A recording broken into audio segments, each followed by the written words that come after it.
கொஞ்சம் யோசிச்சு பாருங்களேன். ஒரு விமான நிலையத்தில் வந்து நிற்கிறீங்கப்பா.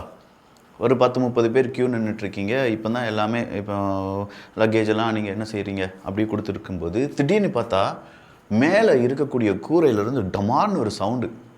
அந்த சவுண்டு வேறு எதுவுமே கிடையாது. ஒரு ட்ரோன் வந்து அட்டாக் பண்ணுது அப்படின்னு சொல்லக்கூடிய சிச்சுவேஷன். அந்த சிச்சுவேஷனில் அந்த ட்ரோன் அட்டாக் பண்ணதில் ஒரு 20-22 பேர் காயமடைகிறாங்க. அதில் ஒரு இந்தியர் இருக்கார். அவர் மரணம் அடைந்து விட்டார் அப்படிங்கிற ஒரு செய்தி.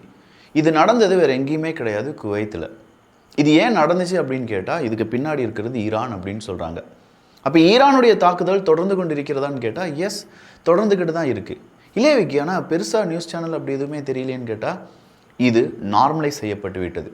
ஈரானை இவங்க அடிக்கிறதும் ஈரான் இவங்களை அடிக்கிறதும் மாற்றி மாற்றி அடிச்சுக்கிட்டே இருக்கிறது அப்படிங்கிறது இப்போது நார்மலாக மாறிடுச்சு. அப்போ இந்த யுத்தம் எப்போ தான் நிற்கும் அப்படின்னு கேட்டால், இது அமெரிக்கா மனசு வச்சா நிற்குமா அப்படின்னு கேட்டால் ஒரு கேள்வி. அந்த கேள்விக்கு பதில் என்ன தெரியுமா? இந்த பதிவில் நீங்கள் கம்ப்ளீட்டாக பார்க்க போகிறீங்க. எல்லாத்தையும் பார்த்துடலாமா?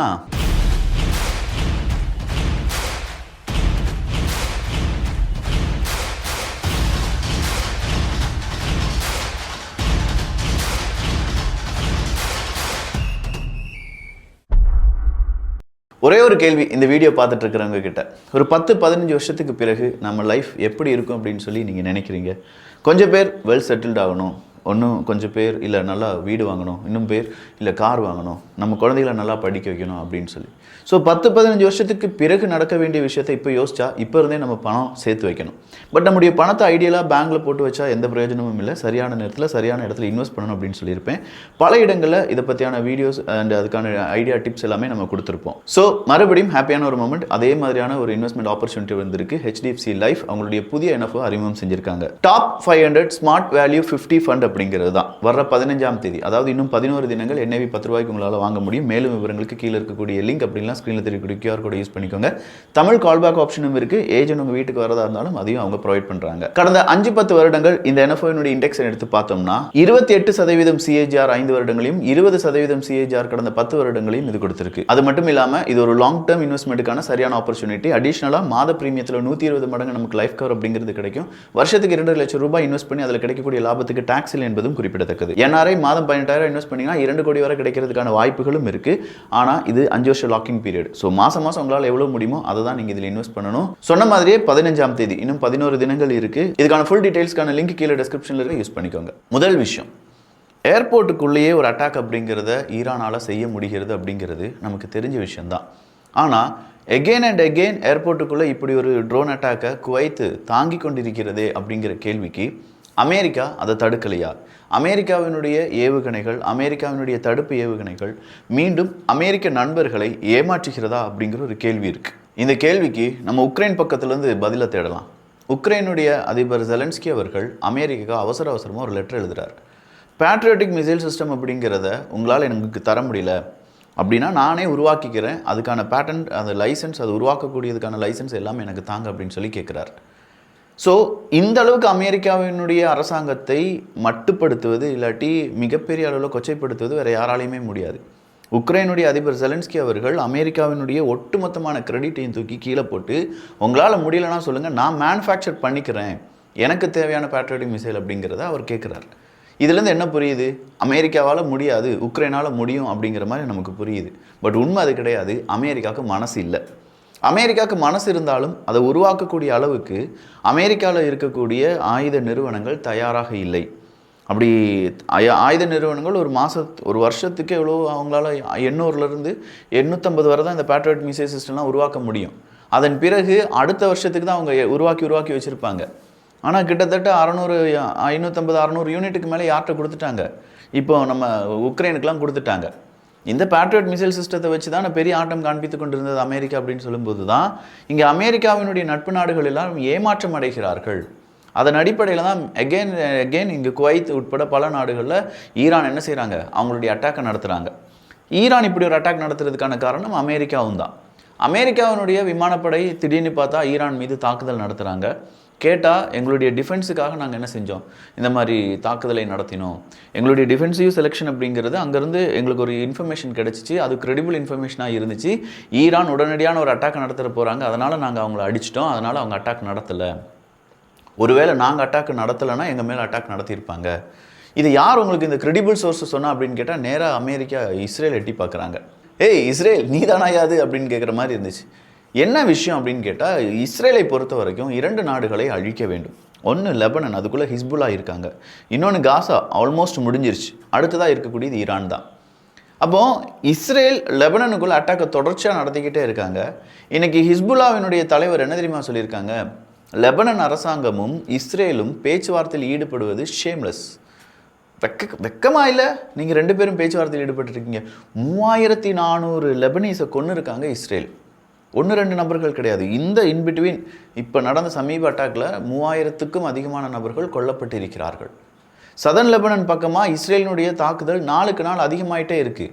இஸ்ரேல் கூட நாங்கள் சண்டைக்கு போக மாட்டோம் அப்படின்னு சொல்லி லெபனன் ஒரு நாள் ஒத்துக்கிட்டாங்க. லெபனன் கூட நாங்கள் சண்டைக்கே போக மாட்டோம் அப்படின்னு சொல்லி இஸ்ரேலும் ஒத்துக்கிட்டாங்க. இதை 2ஐயுமே கன்ஃபார்ம் பண்ணது நம்ம அதிபர், வேறு யாருமே கிடையாது, ட்ரம்ப் அவர்கள் தான். ஆனால் இன்றைக்கி திடுதிப்புன்னு பார்த்தா இஸ்ரேல் நடத்தின தாக்குதலில் லெபனன் இத்தனை பேர் கொல்லப்பட்டிருக்காங்க அப்படிங்கிற ஸ்டேட்மெண்ட்டை அமெரிக்கா உட்பட பல ஊடகங்களும் செய்தியாக வெளியிடுகிறார்கள். ஸோ இதிலிருந்து லெபனன் மீதான அட்டாக்கை இன்னும் இஸ்ரேல் நிறுத்தவில்லை அப்படிங்கிறது தெரிஞ்சு போச்சு. அப்போ அமெரிக்கா ஒரு பெரிய சத்தியத்தை ஈரான்கிட்ட சொல்லி கொடுத்துருந்தாங்க. ஈரான் எதுக்கும் பயப்படாத, லெபனனுடைய யுத்தம் அப்படிங்கிறது நின்றுருச்சு, அப்படி நிற்கலைன்னா இந்த படையப்பா மூச்சு நின்று போச்சு அப்படிங்கிற மாதிரி இருக்கும் பார்த்தீங்களா, அந்த மாதிரியான ஒரு சத்தியத்தை தான் பண்ணி கொடுத்தாரு ட்ரம்ப் அவர்கள். ஏன்னா ஈரான் அதை தான் கேட்டாங்க, நான் உன் கூட சமாதானமாக வரணும்னா, பீஸ் டீலுக்கு நான் ஒத்துழைக்க வேண்டும் என்றால் நீ என்ன செய்யணும், இஸ்ரேல்கிட்ட சொல்லி இஸ்ரேல் லெபனன் அட்டாக் அப்படிங்கிறது நிறுத்த வேண்டும் அப்படின்னு சொல்லியிருந்தாங்க. நாங்கள் நிறுத்திட்டோம்ப்பா, நம்புப்பா, அம்மா சத்தியமாக நாங்கள் நிப்பாட்டிட்டோம்ப்பா அப்படின்னு சொல்லி ட்ரம்ப் அவர்கள் சொல்லியிருந்தாரு. ஆனால் அதன் பிறகு என்ன நடந்துச்சுன்னு தெரியல. ட்ரம்ப் அவர்களுடைய பேச்சை இஸ்ரேல் கேட்குறதே கிடையாது. தொடர்ச்சி அடிச்சுட்டே இருக்கிறனால லெபனன் மீதான அட்டாக்கை முடிக்கிற வரைக்கும் நான் என்ன செய்ய மாட்டேன்ப்பா, உங்க கூட பேச்சுவார்த்தை நடத்த மாட்டேன்ப்பா அப்படின்னு சொல்லி இப்போ ஈரான் சொல்லிட்டு இருக்காங்க. முரண்டு பிடிச்சிட்டு இருக்காங்க. என்னதான் ஈரான் மீது இத்தனை நாட்கள் தொடர்ச்சியாக தாக்குதல் நடத்தின பிறகும் ஈரான் அமெரிக்காவுக்கு அடிபணியவில்லை அப்படிங்கிறது ஹேட்ஸ் ஆஃப் ஈரான். எவ்வளவு நாடுகள், எத்தனை பிரச்சனைகள் அப்படிங்கிறதையும் தாண்டி அத்தனை வருட பொருளாதார தடை, அவங்களுக்கான உழைப்பு, அவங்களுக்கான எதுவுமே இல்லாத அளவுக்கு உலக நாடுகள் அவங்கள ஐசோலேட் பண்ணி வச்சுருக்காங்க. அப்படி ஐசோலேட் பண்ண பிறகும் அமெரிக்காவினுடைய சொல்படி என்னால் கேட்க முடியாதுடா, இதுதான் நாங்கள் இப்படி தான் இருப்போம் அப்படின்னு சொல்லி ஈரான் சொல்கிறாங்க பாருங்கள். இந்த இடத்துல இன்னொரு செய்தி வருது. அமெரிக்காவுக்கு ட்ரம்ப் அவர்கள் மிகப்பெரிய அளவு அவமானத்தை தேடி தந்து விட்டார். ட்ரம்ப் அவர்கள் எடுத்த இந்த முடிவு, ஈரான் மீதான அட்டாக் அப்படிங்கிறத உடனடியாக நிப்பாட்ட வேண்டும். ஈரானிலிருந்து அமெரிக்காவினுடைய இராணுவ வீரர்கள், இல்லாட்டி இஸ்ரேலிருந்து அமெரிக்காவினுடைய இராணுவ வீரர்கள் ஈரான் போர் நிறுத்துவதற்கு எங்கெங்கே இராணுவ வீரர்கள் இருக்காங்க அவங்க எல்லாமே அமெரிக்காவுக்கு திரும்ப வேண்டும் அப்படிங்கிறது தான் தீர்மானம். இந்த தீர்மானத்தை அவங்களுடைய அமெரிக்காவினுடைய வெள்ளை மாளிகையில் ஹவுஸ் ஆஃப் ரெப்ரசன்டேட்டிவ்ஸ் என்ன செய்கிறாங்க, பெருசாக ஓட்டு எடுக்கிறாங்க. அந்த ஓட்டில் 215 வாக்குகள் கிடைத்து அது பாஸ் ஆகுது. இதில் 4 பேர் ட்ரம்ப் அவர்களுடைய கட்சியிலே இருக்கக்கூடிய நபர்கள் யுத்தத்தை நிப்பாட்டுங்க, அமெரிக்காவினுடைய இராணுவ வீரர்களை அமெரிக்காவுக்கு கொண்டு வாங்க அப்படின்னு சொல்லி அந்த தீர்மானத்துக்கு ஆதரவு தெரிவித்திருக்கிறார்கள். உடனே ட்ரம்ப் அவர்களுக்கு கோபம், அன்பேட்ரியாட்டிக் ஃபெலோஸ், ஏண்டா உங்களுக்கெல்லாம் தேச நலன்னா என்னன்னு தெரியாதா, நான் ஈரான் கூட சண்டை போகிறது என்ன ஏன் நலனுக்கா, ஆமாம் மார்க்கெட்டை மேனிப்புலேட் பண்ணுறீங்க, திடீர்னு உங்கள் பையன் ஏதோ ஒரு ஷேரை வாங்குறாரு, அதுக்கு விலை கூட்டுறீங்க, இறக்குறாரு, அதை விற்றுட்டு போயிடுறாரு. திருதுப்புன்னு பார்த்தா வெள்ளை மாளிகை, பென்டகன், ஒரு 3 நாளைக்கு முன்னாடி வந்த செய்தி, பென்டகன் ஒரு $600 மில்லியன் அமெரிக்க டாலர் என்னமோ இன்னொரு கம்பெனிக்கு உதவி செய்ய போகிறாங்க. கேட்டால் அந்த கம்பெனிட்டு ஒரு ப்ராஜெக்ட்டுக்கு ஓகே சொல்லியிருக்காங்க.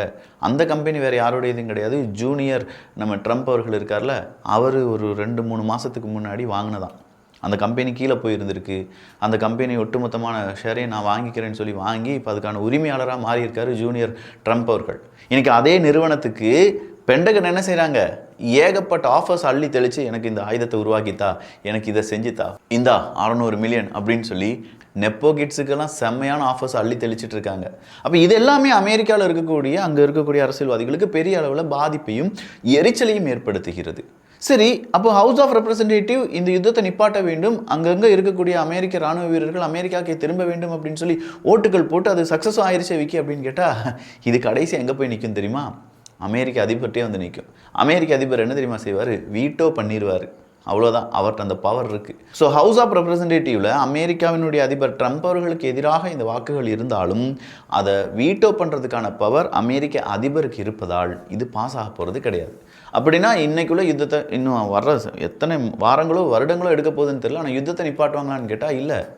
சரி, யுத்தத்தை நிப்பாட்டலைன்னா லெபனன் மீதான அட்டாக்கை நிப்பாட்டுவாங்களான்னு பார்த்தா அதுவும் இல்லை அப்படின்னு சொல்கிறாங்க. ஸோ இப்போ சென்காம் அமைப்பு என்ன தெரியுமா சொல்லியிருக்காங்க, 127 vessels redirected under US blockade of Iranian ports அப்படின்னு சொல்லியிருக்காங்க. மொத்தம் 127 கப்பலை நாங்கள் என்ன செஞ்சுருக்கோம், ஈரானியன் போர்ட்டுக்கு வந்த கப்பலை ரீடைரக்ட் பண்ணியிருக்கோம். நீங்கள் வரக்கூடாது, ஏன்னா நாங்கள் இங்கே எங்களை மீறி நீங்கள் உள்ளே போகக்கூடாது, நாங்கள் பிளாக் பண்ணி வச்சுருக்கோம் அப்படின்னு சொல்லி அமெரிக்கா இன்னமும் அந்த பிளாக்கை கண்டினியூ பண்ணிட்டு இருக்காங்க அப்படிங்கிறத தெளிவாக எடுத்து சொல்லியிருக்காங்க. 4 கப்பல் மட்டும் அமெரிக்காவினுடைய பிளாக்கேடை மீறி ஈரானுக்குள் வந்திருக்கிறது அப்படிங்கிறது ஒஃபிஷியலான வந்திருக்கக்கூடிய செய்திகள். அந்த 4 கப்பல் எப்படி வந்துச்சு, அமெரிக்காவினுடைய பிளாக்கேட் அந்த 4 கப்பலை திரும்ப அனுப்பலையா அப்படிங்கிறது இன்னும் ஒரு $1 மில்லியன் கேள்வி தான், பதில் இல்லை. இந்த நேரத்தில் புஷரில் இருக்கக்கூடிய அந்த நியூக்ளியர் ஃபெசிலிட்டி இருக்குல்ல, அங்கே நீங்கள் இன்ஸ்பெக்ட் பண்ணிக்கலாம் அப்படின்னு சொல்லி ஈரான் அனுமதியை கொடுத்துருக்காங்க. IAEA அமைப்பு இதற்கு ரொம்ப பெரிய அளவில் நன்றியும், அதே நேரத்தில் இப்படி எல்லா இடங்களிலும் நீங்கள் திறந்து கொடுத்துட்டிங்கன்னா நீங்கள் என்ன வச்சுருக்கீங்க, எவ்வளோ ஆயுதங்களை உங்களால் செய்ய முடியும் அப்படிங்கிறதெல்லாம் ஈஸியாக எங்களால் கணக்கிட முடியும். ஸோ எல்லா இடங்களிலும் எங்களுக்கான அனுமதியை தர வேண்டும் அப்படின்னு சொல்லி கேட்டிருக்காங்க IAEA அமைப்பு. No peace in region without Israeli withdraw from Lebanon அப்படிங்கிறத இன்னைக்கு IRGC-னுடைய தலைவர் சொல்லியிருக்கிறார்.